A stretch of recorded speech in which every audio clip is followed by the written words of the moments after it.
Caso Juscelino Filho, ministro das Comunicações.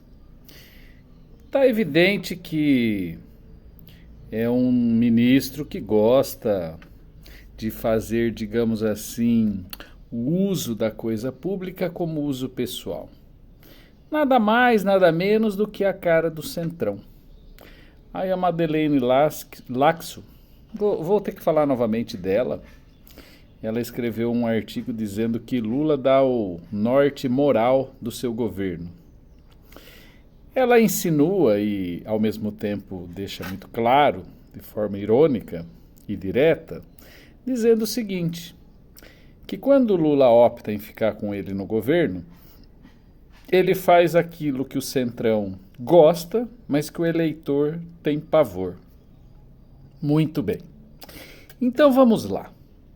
De que eleitor a Madeleine está dizendo? Está falando do eleitor, talvez aquele que ela faz parte, que é o eleitor de classe média, moralista e sem consciência histórica, tanto que foi ele quem elegeu Jair Bolsonaro. Né? Nós vimos nessa eleição o resultado.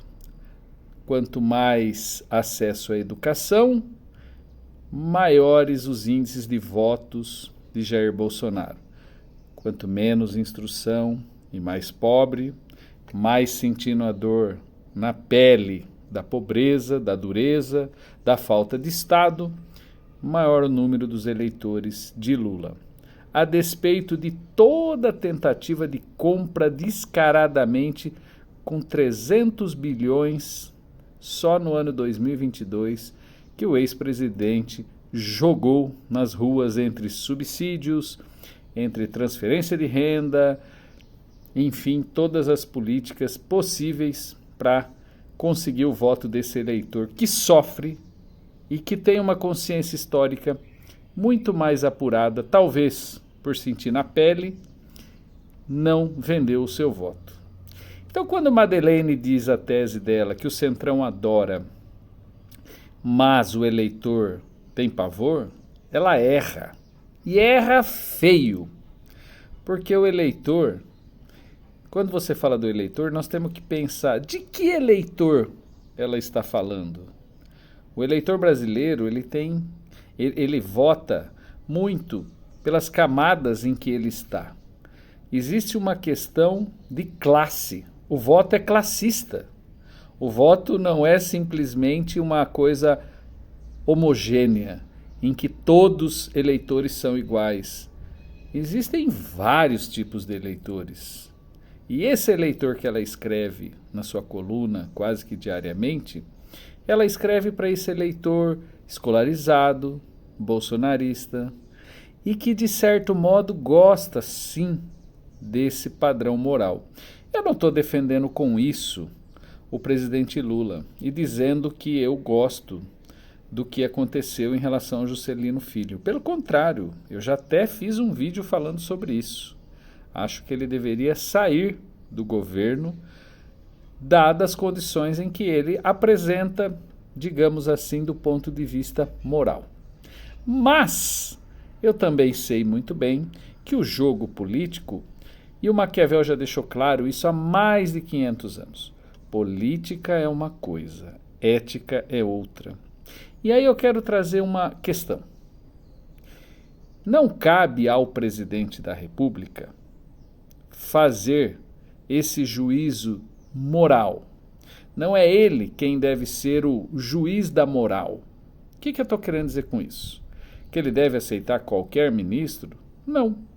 Mas tem uma coisa que o Lula diz reiteradamente. Ele sempre diz: eu governo com quem o povo elege. Ou seja, quem elegeu a bancada do Centrão novamente? O eleitor, o povo.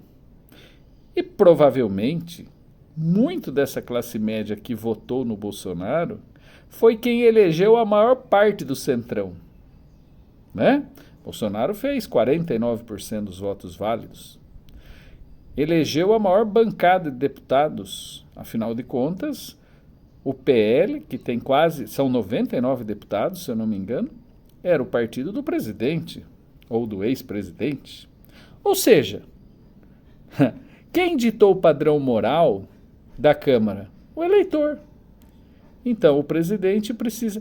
E veja a encruzilhada. Se o presidente não negocia com o Congresso, ele é fraco. Se ele negocia, ele é imoral. Mas eu quero deixar bem claro meu posicionamento em relação a isso. O presidente da República, no caso brasileiro, ele é o chefe de governo e o chefe de Estado. E ele, portanto, faz política. E aí eu preciso lembrar de uma deputada federal importantíssima, Luiza Erundina. Luiza Erundina diz: a eleição mais importante não é a de presidente, mas é a da Câmara. E ela tem toda a razão. Porque a Câmara representa a vontade do povo. Tanto que a Câmara, o Congresso Nacional, é conhecido como a Casa do Povo. Por quê? Porque lá o povo elege os seus representantes. O presidente, o governador, o prefeito é o chefe do executivo. Ele não representa no sentido de representações. Ele é a vontade de uma maioria. Já a Câmara não. A Câmara representa todas as nossas reivindicações, todos os segmentos da sociedade. E quando a gente olha para a Câmara, quem é a Câmara? Quem é o Congresso Nacional Brasileiro?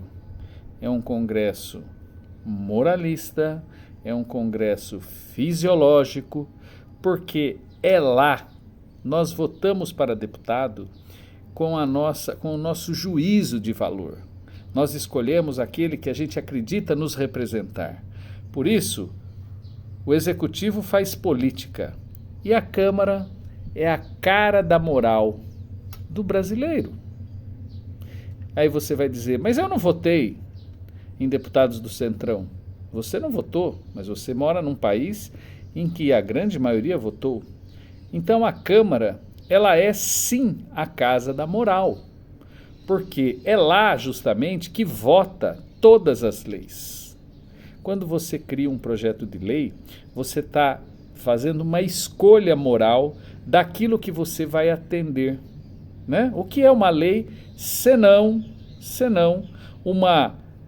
um árbitro, um juiz que vai decidir isso deve ser feito, isso deve ser condenado, isso deve ser executado, e aí, a partir das leis existentes, o Executivo executa e o Judiciário analisa, a partir de provocações que são feitas a eles, se aquela lei está sendo aplicada a contento ou não.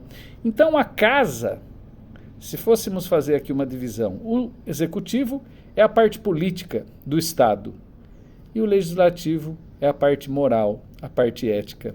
Então, Madeleine, você comete um equívoco do ponto de vista conceitual, minha querida. Não é o governo Lula e não é o presidente Lula, a não ser que ele se envolva em questões de desvio, e depois eu vou fazer um outro vídeo para falar um pouquinho sobre essa questão, das diferenças do ponto de vista político e ético do governo do presidente Lula e do governo do presidente Bolsonaro. Mas, deixemos claro, como diria Lula, governo com quem o povo elegeu, O povo elegeu essa Câmara que está aí. O governo precisa aprovar medidas do ponto de vista executivo importantes, de políticas públicas, principalmente para os mais pobres, e é essa Câmara que foi eleita. O Executivo faz política e o Legislativo é justamente o pêndulo moral. E aí estamos. Novamente, Madeleine, você sofre da síndrome da classe média ressentida.